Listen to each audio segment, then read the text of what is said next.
Good evening. Today I will discuss classification of signals. In DSP, according to your syllabus, signals are classified into multi-channel and multi-dimensional signal, continuous time and discrete time signal, continuous valued and discrete valued signals. But I will discuss some additional classifications also because those are important from semester point of view. Okay.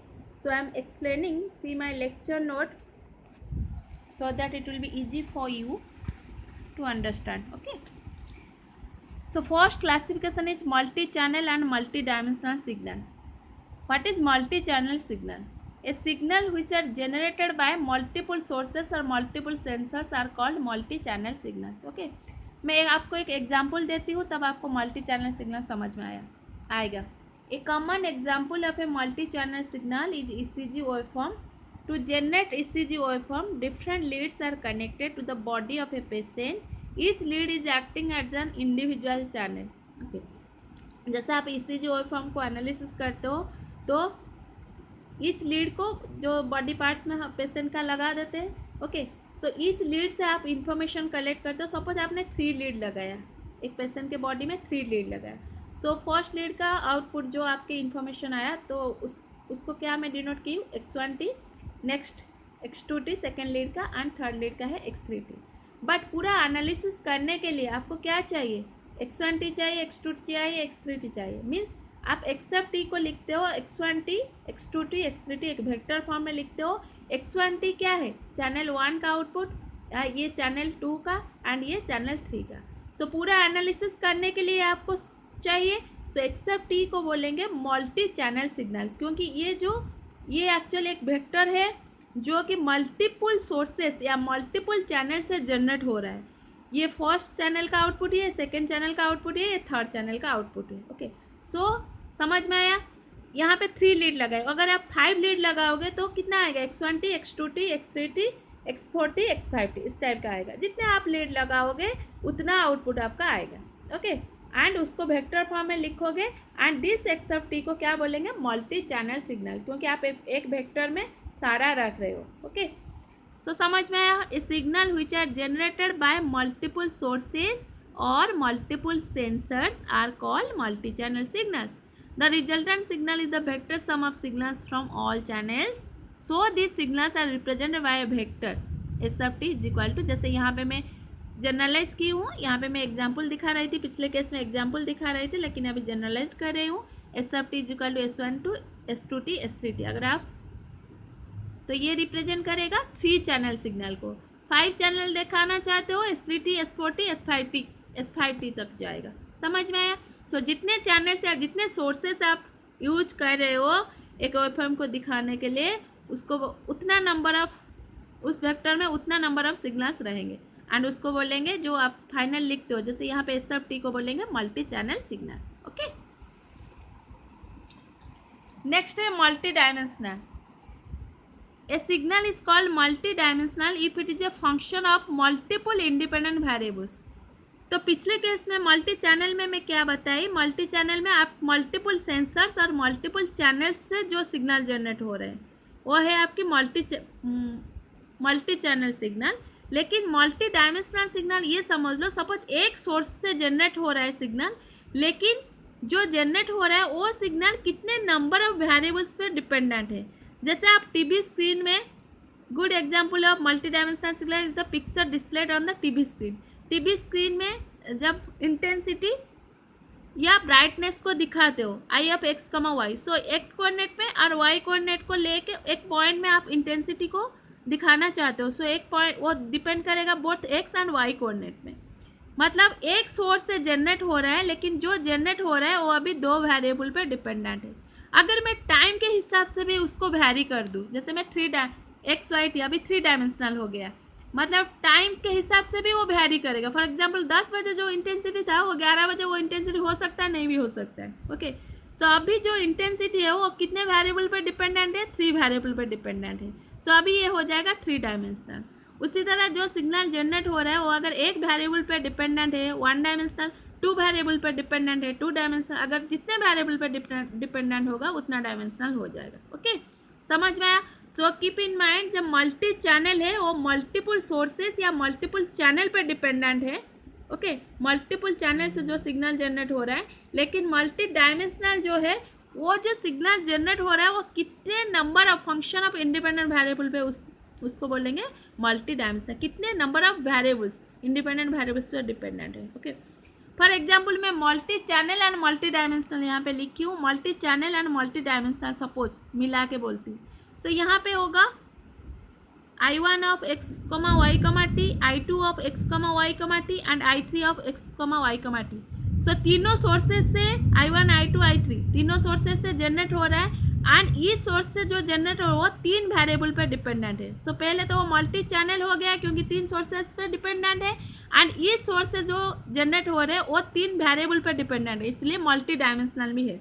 ये आपके syllabus में नहीं है लेकिन मैं आपका concept clear करने के लिए बता रहा हूँ। ये हो जाएगा example of multi channel and multi dimensional signal. Okay, but only multi dimensional होगा तो एक सोर्स से फिर कितने नंबर ऑफ वेरिएबल्स वो हो जाएगा मल्टी डायमेंशनल। ओके, समझ में आया? Okay, so next classification is continuous time versus discrete time signal. A signal that varies continuously with time is known as continuous time signal. So it can be represented as x of t where t represents the independent variable.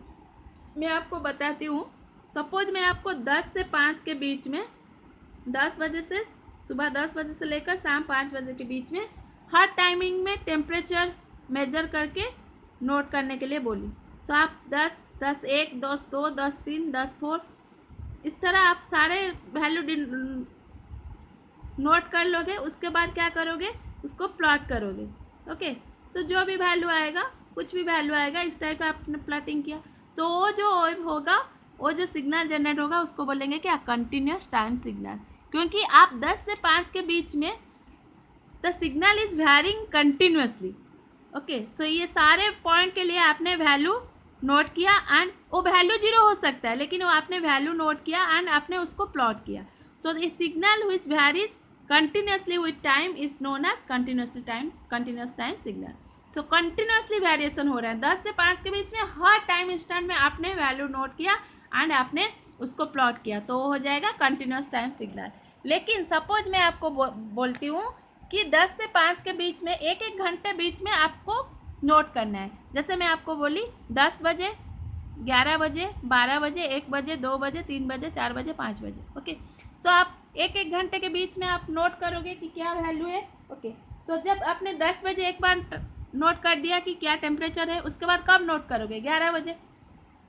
But 10 से 11 के बीच में signal is undefined. Okay, सो अभी मैं sampling period जो है 1 our ली हूँ, मतलब जो ड्यूरेशन है दो सिग्नल वैल्यूज़ के बीच में, और ड्यूरेशन को मैं बोलूँगी सैम्पलिंग पीरियड। अभी मैं सैम्पलिंग पीरियड क्या ली हूँ, 1 आवर ली हूँ। सो 10 से 11 कितने टाइम डिफरेंस है, 1 आवर। सो अगर मैं टाइम पीरियड अभी टी ले लूँ 1 आवर, तो पहला टी क्या कब आएगा, 11 बजे आएगा, क्योंकि मैं 10 बजे स्टार्ट की थी 1 आवर मतलब। फिर 2T मतलब 2 आवर के 2 आवर मतलब 12 बजे मुझे नोट करना है। फिर 3T मतलब 3T मतलब 3 आवर, 3 आवर मतलब मुझे 1 बजे नोट करना है। मतलब वंस में सैम्पलिंग पीरियड अगर सैम्पलिंग पीरियड मुझे पता रहता है, अभी ये क्या होता है ना, integer multiples of sampling period timing में मुझे नोट करना है वैल्यू। ओके, जैसे मैं अगर आपको 1 आवर दी थी, अगर मैं हाफ एन आवर दूँ तो आपको किस किस टाइम पे नोट करना है, 10 बजे, फिर 10:30, फिर 11, फिर 11:30, फिर 12, इस टाइप का चलेगा, है ना। सो सैम्पलिंग पीरियड अगर आपने नोट कर दिया, उसके बाद integer multiples of sampling period में आपको नोट करना है। सो यहाँ पे मैं लिखी हूँ, it can be represent as x of n T where n is equal to 0 ± 1 ± 2 and T is the time interval between 2 consecutive signal value. जैसे मैं ये अभी का एग्जाम्पल के लिए टी का वैल्यू क्या है, 1 आवर है। जैसे मैं 10 बजे बोली हूँ, अगर आप 9 बजे का वैल्यू का स्टोर करना चाहते हो तो वो हो जाएगा, अभी एन का वैल्यू क्या हो जाएगा, -1 हो जाएगा। सो ये एन का वैल्यू ना -∞ to ∞ वैरी कर सकता है, लेकिन वो एन एक इंटीजर है, मतलब 1 आवर, फिर 2 आवर, फिर 3 आवर, फिर 4 आवर, इस टाइप का आपका चलेगा। ओके, उसके बीच में सिग्नल इज अनडिफाइंड। जैसे मैं यहाँ पे एग्जाम्पल दी हूँ, सो सी अगर मैं NT लिखती हूँ, वंस मेरा सैम्पलिंग पीरियड अगर मुझे पता है सैम्पलिंग पीरियड, देन और integer multiples of sampling period हो जाता है। तो कन्वीनियंस के लिए ना एक्सेप्ट एन टी को एक्सेप्ट एन लिखा जाता है, क्योंकि 1 2 3 4 एन टी ना, 1 टी फिर 2 टी फिर 3 टी फिर 4 टी ऐसे आएगा। अगर मुझे टी पता है, मैं टी को हटा के 1 2 3 बस इंटीजर में एक्स एक्सिस में इंटीजर लूँगी एंड उसके करेस्पॉन्डिंग वैल्यू मैं नोट करूँगी कहाँ पे, वाई एक्सिस में। सो यहाँ पे एन जो है वो इंटीजर है। सो डिस्क्रीट टाइम सिग्नल को हम लोग डिनोट करते हैं एक्सेप्ट एन, एंड अगर आप प्लॉट करना चाहते हो तो एक्स एक्सिस में एन लोगे एंड वाई एक्सिस में क्या लोगे, एक्सेप्ट एन। सो यहाँ पे मैं एग्जांपल दी हूँ, 0 पे एक वैल्यू दी हूँ, देन 1 पे एक वैल्यू, 2 पे एक वैल्यू, 3 पे एक वैल्यू, समझ में आया? ओके, बट 0 से 1 के बीच में signal is undefined. Okay, so next classification is continuous valued versus discrete valued signal. The values of a continuous time or discrete time signal can be continuous or discrete. Continuous valued signal हम लोग किसको बोलेंगे? If a signal takes on all possible values on a finite or an infinite range, it is said to be continuous valued signal. मतलब जैसे मैं आपको बोली कि ये जो साइनोसॉइडल सिग्नल एक एग्जांपल में ली हूँ, -3 के 3 के बीच में इसका मैक्सिमम है पॉजिटिव, मैक्सिमम पॉजिटिव एम्पलीट्यूड है 3, मैक्सिमम नेगेटिव मिनिमम जो नेगेटिव एम्पलीट्यूड है वो है -3। इसका मतलब है 3 के -3 के बीच में वो कुछ भी वैल्यू ले सकता है, जैसे 2.999 2.998 कुछ भी वैल्यू ले सकता है 3 के -3 के बीच में। सो ये रेंज अभी कितना है, 6 है, -3 एंड 3 के गैप में। इस तरह इस रेंज को आप -इन्फिनिटी से लेकर इन्फिनिटी तक भी ले सकते हो, मतलब ऊपर में +इन्फिनिटी और नीचे में -इन्फिनिटी, लेकिन उसके बीच में सारा पॉइंट्स के लिए आपकी सिग्नल डिफाइंड है, मतलब कुछ भी सिग्नल वैल्यू ले सकता है।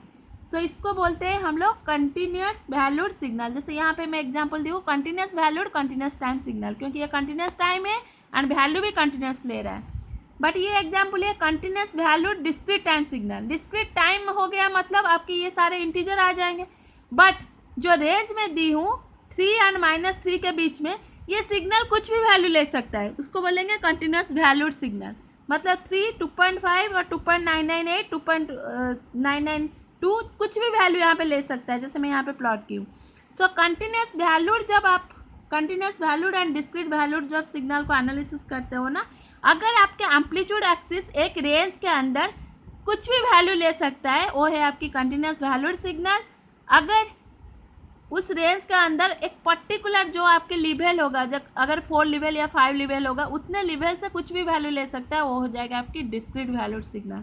सो I am discussing discrete valued signal. Okay, so see, if a signal takes on values from a finite set of possible values, it is said to be a discrete value signal.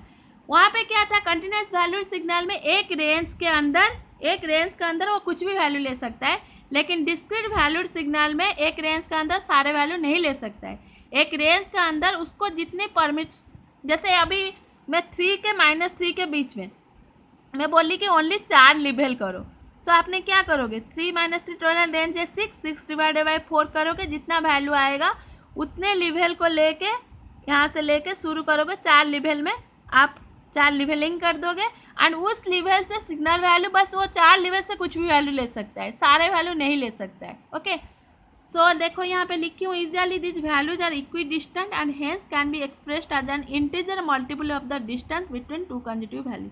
देखो मैं यहाँ पे example दी हूँ, यहाँ पे मैं continuous discrete valued continuous time signal ली हूँ, मतलब ये कंटिन्यूस वैल्यूड सिग्नल है, क्योंकि कंटिन्यूस सारे पे इस रेंज में सारे के लिए सिग्नल डिफाइंड है। लेकिन देखो ये क्या रेंज ले रहा है, एक 5 ले रहा है, एक 10 ले रहा है, एक 15 ले रहा है, एक 20। सो 5, 10, 15, 20 ये चारों वैल्यू से कुछ भी वैल्यू ले सकता है। जैसे 10.5 नॉट डिफाइंड, मतलब वो वैल्यू नहीं ले सकता है। मैं अगर बोलूँ अगर कंटिन्यूस वैल्यूड सिग्नल होता तो 5 या 20 के बीच में वो कुछ भी वैल्यू ले सकता था, लेकिन अभी मैं डिस्क्रीट वैल्यू बना दी तो वो कुछ finite set of possible value, जितने values finite set of possible values उसका है, वहाँ से वो जो वैल्यू ले सकता है। जैसे अभी 20 ले सकता है, 15 ले सकता है, या 10 ले सकता है, या 5 ले सकता है। सो ये एग्जाम्पल है discrete valued continuous time signal. उसी तरह discrete valued discrete time signal भी आप बना सकते हो। डिस्क्रीट टाइम हो गया मतलब पहले टाइम एक्सिस को आपको इंटीजर बनाना है, एंड डिस्क्रीट वैल्यूड हो गया मतलब एम्पलीट्यूड एक्सिस को आपको डिस्क्रीट बनाना है। मतलब वो जो 4 लेवल अभी ली हूँ 5, 10, 15, 20। सो 5 ले सकता है, या 10 ले सकता है, या 15 ले सकता है, या 20 ले सकता है। सो हर इंडेक्स में इसका वैल्यू आइदर 5 10, 15 या 20 हो सकता है, उसको छोड़ के कुछ और वैल्यू नहीं ले सकता है। ओके, सो जब आप कन्वर्ट करते हो ना, the process of converting a continuous value signal into discrete value signal is called quantization. मैं नेक्स्ट क्लास डिस्कशन करूँगी what is quantization. Okay, next classification is deterministic versus random signal. So अभी तक जो classification था वो बहुत important है semester point of view के लिए, बट कभी कभी पूछ लेता है डिफाइन डिटर्मिनिस्टिक सिग्नल या डिफाइन रैंडम सिग्नल। ओके, सो डिटर्मिनिस्टिक जो सिग्नल को आप मैथमेटिकल एक्सप्रेशन या टेबल या डाटा कुछ में आप एक्सप्रेस कर सकते हो, उसको बोलते हैं डिटर्मिनिस्टिक। ओके, बट रैंडम किसको बोलेंगे फिर? रैंडम जैसे आप एक एक्सपेरिमेंट कर रहे हो, बट एक्सपेरिमेंट का सडनली झिक होके आपके सीआरओ में दिखाता है, मतलब उसको नॉइज बोलते हैं, है ना। जो आप एक्सपेक्ट नहीं कर सकते हो वो आ जाता है।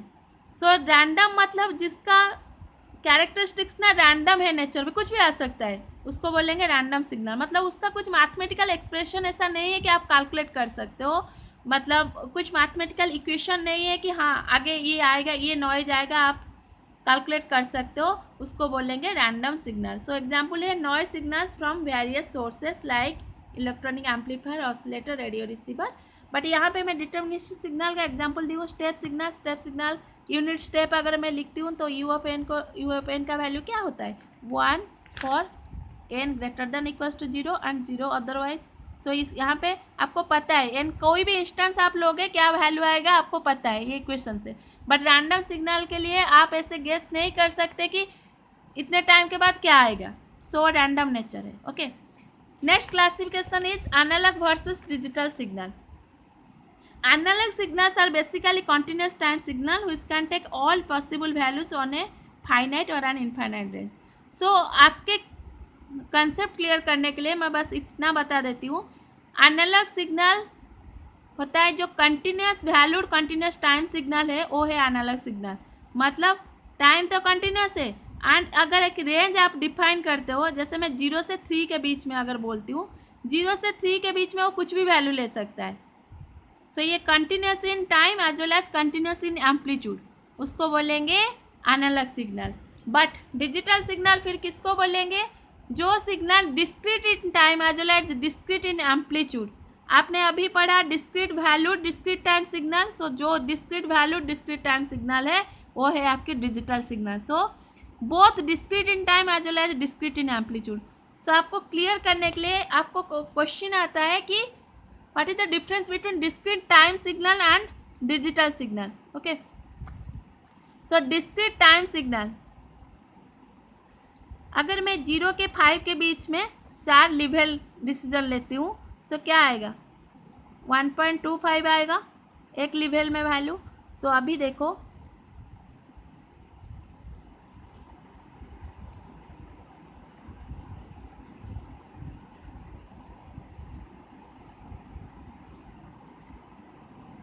मैं ड्रॉ कर रही हूँ।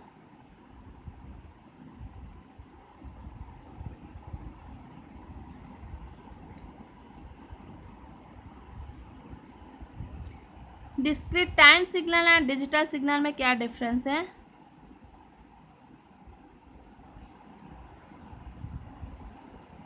सी, अगर मैं 0 के 5 डिस्क्रीट टाइम सिग्नल में आप ओनली जो आपकी टाइम एक्सिस है उसको डिस्क्रीटाइज करते हो, मतलब इंटीजर में लिखते हो।